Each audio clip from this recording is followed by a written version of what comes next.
Alors, bonjour, bienvenue à un autre épisode de La culture au pied carré. Donc, je suis encore en charmante compagnie aujourd'hui avec des collègues fantastiques. Les filles, bonjour. Allô. Bonjour.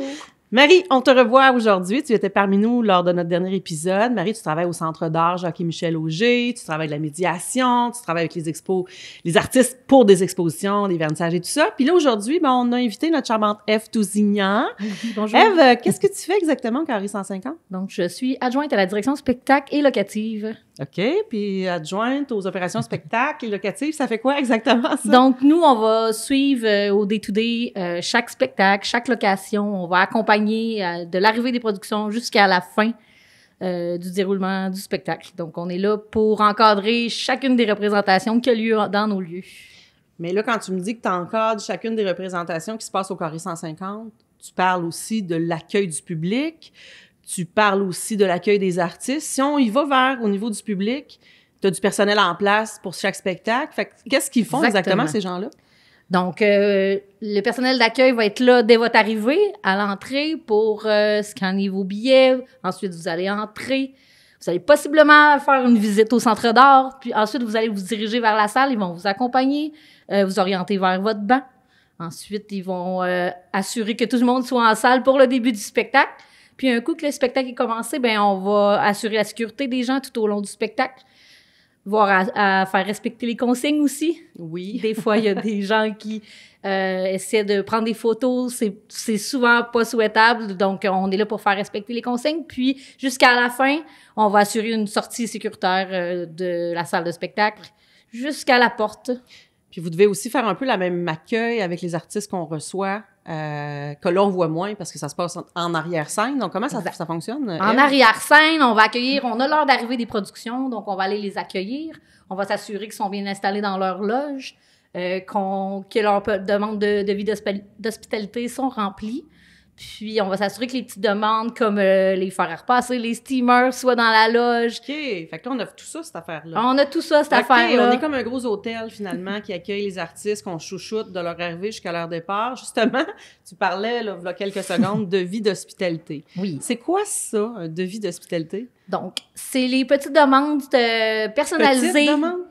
Ou grandes demandes? J'essayais d'être sympathique. Ça dépend des artistes. Il y en a qui ont une plus longue liste, une moins longue liste. Ça dépend du genre de spectacle aussi. Il y a différents devis et d'hospitalité possibles, mais somme toute, les artistes sont raisonnables. Et nous, notre but, c'est qu'ils se sentent à la maison. Donc, c'est sûr qu'on essaie de les rendre le plus confortables possible. C'est sûr qu'on a dans nos valeurs l'accueil. Donc, l'accueil, pour nous, c'est super important, autant de toute l'expérience que le public vit jusqu'avant le spectacle, pendant le spectacle, après. Puis on souhaite offrir la même chose aux artistes qu'on reçoit. Oui, effectivement, quand moi-même j'engage les services d'un artiste par son agence de spectacle, c'est ça. Il nous envoie un devis technique. Donc, on en a parlé lors de notre dernière émission avec Jacques Ferragu. Donc, il y a toute l'installation, éclairage, sono, mais oui, on est en mesure d'accueillir nos artistes. On a des super loges aménagées pour eux. Oui. Ils sont gâtés quand même. On a un super beau setup. Je ne sais pas si on aura la chance de peut-être vous montrer un peu visuellement ce que ça a l'air à l'écran, mais ils ont un salon vert, on a une cuisine complète. Et toi, justement, ils ont faim des fois avant le spectacle, puis ils ont faim des fois surtout après le spectacle. Fait que toi, tu te dois de respecter chacune des demandes. Ça arrive-tu que tu dis hey, « wow, il y a une exagération », puis non, ça va être non? C'est sûr qu'on va quand même encadrer pour essayer d'avoir une certaine équité entre les productions, pour avoir quelque chose qui est quand même standard dans ce qu'on va fournir. Mais, tu sais, quand c'est des petites demandes raisonnables qui vont faire plaisir puis qui sont accessibles pour nous, on va dire oui.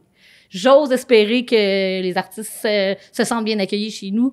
Puis je crois qu'on a quand même une petite reconnaissance. Et souvent, on a des merci après leur... C'est ça, ils sont quand même reconnaissants de tout ça. Oui, vraiment. C'est quoi un devis là, qui était épouvantablement exagéré? Là, on aurait dit qu'on recevait 4 fois Madonna dans la même soirée. T'as-tu une petite anecdote à compter des affaires que tu as vues que ça n'avait pas de bon sens? Bien, souvent, ça va être dans la spécialité là, d'une chose. Là, des chips de telle marque dont j'ai jamais entendu parler, des bonbons de telle couleur... Si je dois faire 8 magasins pour trouver la petite friandise, c'est sûr que là, on va parler de gestion de temps et peut-être que ce sera un non. Mais normalement, les artistes n'exagèrent pas. Là. Est-ce que vous autres, au niveau des artistes, est-ce que vous avez des devis de ce genre-là, vous autres aussi, au niveau des expos au Centre d'art, Marie? Au niveau des expositions, nous, c'est des plans de montage, mais pour l'accueil des artistes, quand c'est les expositions, c'est vraiment l'équipe du Centre d'art qui les accueille. Mais quand on a des soirées, des fois, on a des soirées comme le Cabaret Neige, par exemple, bien là, on va travailler avec Ève, justement, pour qu'il ait accès aussi au même accueil là, dans les loges, puis... Moi, je vais, oui, avec la médiation, donc soit avec Marie, soit avec Marianne, quand ils ont des demandes pour leur artiste, ben, ils vont passer par moi. Puis moi, je fournis le même catering pour les artistes, que ce soit de la médiation, de cirque ou encore du centre d'art. Ce qui est intéressant, au Carré, on a une salle traiteur aussi dans laquelle vous pouvez quand même disposer. On a une chambre froide, parce que ça a l'air de rien, mais au nombre de spectacles qu'on a par année, c'est pas mal près de 350 activités, plus les activités du Centre d'art. Veux pas, on peut pas avoir une petite glacière pour mettre tout ce qu'on a besoin dans une semaine. Fait qu'on a quand même des équipements qui peuvent accueillir justement tous les besoins pour les artistes. C'est quand même impressionnant la quantité de nourriture qu'on peut recevoir, là.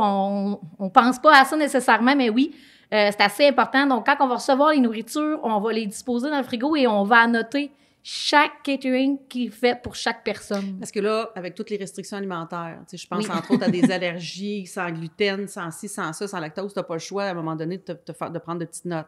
Il faut faire attention, justement. Il y en a qui font des allergies sévères, donc il faut respecter ça.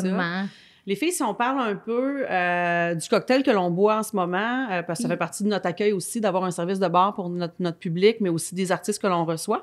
Puis là, on a un nouvel alcool qui est un Amaretto Sour. Les filles, vous pouvez lever votre verre. J'ai envie de souligner bientôt le printemps qui s'en vient. Oui. Donc, Avril, qui est une magnifique Amaretto, de style Amaretto, de la distillerie La Marianne, qui est basée à Louisville.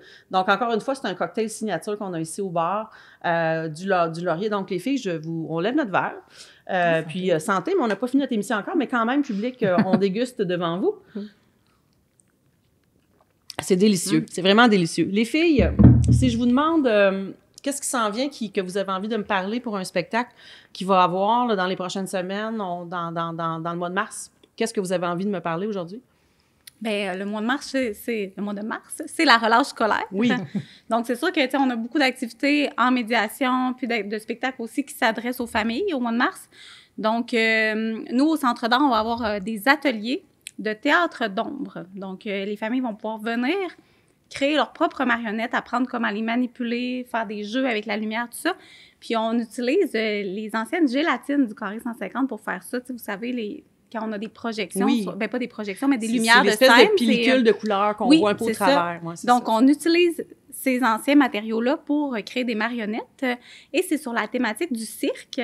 Donc, c'est super le fun parce que les familles vont pouvoir faire un lien aussi avec, s'ils veulent venir voir le spectacle Cirque à l'art de In Toto, en après-midi, bien, ils vont pouvoir avoir une belle continuité dans leurs activités. Puis on en parlait justement qu'on avait une programmation jeunesse importante auquel on a Marianne qui travaille ici, elle a développé cette programmation-là, auquel on veut accueillir justement les enfants, les familles. Fait qu'en plus, il y a des activités qui sont organisées par le Centre d'art. En plus, il y a une activité pendant la relâche, donc c'est incroyable.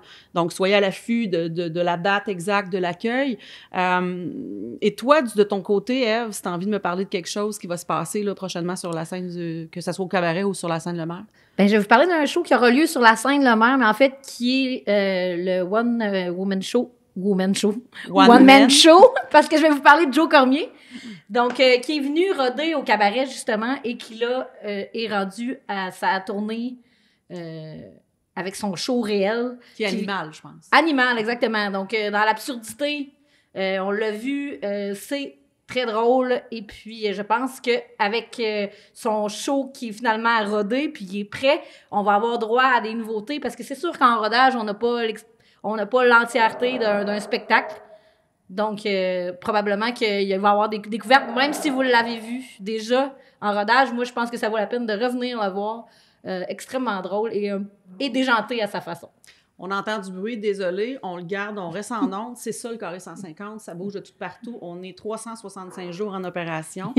Ben moi, ce que je vous invite à venir voir, c'est les Ninos. Donc, c'est Chant 1, les Chants du cœur, avec Alexandra Templier. C'est un spectacle qui, mon Dieu, ma foi, c'est une chanteuse qui a une voix extraordinaire, qui est dans le flamenco, dans le jazz, musique du monde. C'est à voir absolument. C'est une chanteuse de chœur que j'ai découvert par hasard. On reçoit des offres par-ci, par-là. Puis je prends la plupart du temps le temps de les écouter. Alors, je vous le dis, c'est un spectacle à voir. C'est le 24 mars prochain. Puis encore une fois, les filles, ben je vous remercie. Je vous souhaite un bon printemps. J'espère aussi que on va être en mesure que nos activités accueillent un bon nombre de publics. Puis je vous souhaite une saison printanière. Puis moi, quand je parle de printemps, ça me fait toujours du bien parce que ma saison préférée, c'est le printemps-l'été. Alors les filles, je vous souhaite une belle saison qui continue. Puis bien du monde qui vont venir autant visiter les expos avec notre artiste. La prochaine expo, c'est? L'exposition, c'est avec Jennifer Aline. Et elle vient de? Elle vient de Montréal. OK. Oui. Puis son médium premier? C'est une installation. C'est de l'installation. Donc c'est quoi ça, de l'installation? C'est multidisciplinaire, si on veut. Donc, il y a de la vidéo dans l'exposition. Il y a des œuvres de papier aussi. Il y a des œuvres au sol. C'est ouvert à tous? Oui. Puis si on veut assister au vernissage, ça se passe comment? Faut-tu devenir membre, pas membre? Non, c'est ouvert à tout le monde. C'est ouvert à tout le monde. C'est gratuit tout le temps aussi pour visiter les expositions. Ève, prochain épisode, on parlera des locations. On n'a pas tant parlé, puis je pense que c'est un sujet important. Fait qu'à tous, merci. Je vous souhaite une super belle saison. Bon printemps tout le monde. Bon printemps culturel. Venez voir des shows en masse. On est accueillants, on le dit. Ça fait partie de nos valeurs. À la prochaine. Merci. Bye-bye. On vous présente l'Amaretto Sour, fait avec l'Amaretto Avril de la distillerie Mariana.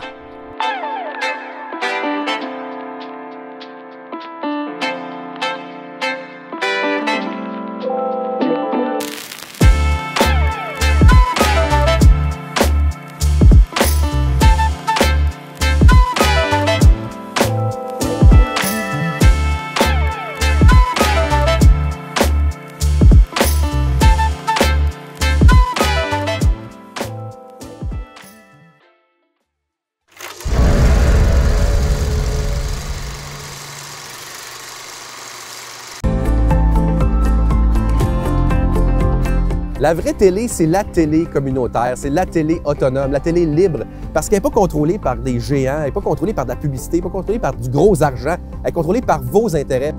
Tu veux savoir qu'est-ce qui intéresse les gens d'une place en particulier? Tu veux savoir qu'est-ce qui se passe en ce moment à Ville-Marie, dans les Basses-Laurentides? Bien, il faut que tu regardes la télé de cette place-là, puis elle est disponible sur le web à cette heure. 2 clics, tu sais ce qui se passe. Tu sais, l'avenir, là, c'est de parler des vrais enjeux, des vraies valeurs, de ce qui nous touche vraiment. Il n'y a rien de mieux qu'un médium local pour le faire. C'est pour ça que les télécommunautaires autonomes font ce travail-là. Et puis, on parle souvent de codes d'écoute, puis tout ça. Un, les codes d'écoute sont assez bonnes, puis deux, le qualitatif, c'est important aussi. La qualité des gens qui regardent, c'est des gens intéressés, intéressants. Pourquoi? Parce qu'on regarde notre communauté. On peut passer à la TV et parler de nos enjeux. Là, on parle des vraies affaires. On parle pas juste des Moses de vedettes de schnout de Montréal. Non! On parle de ce qui se passe chez toi.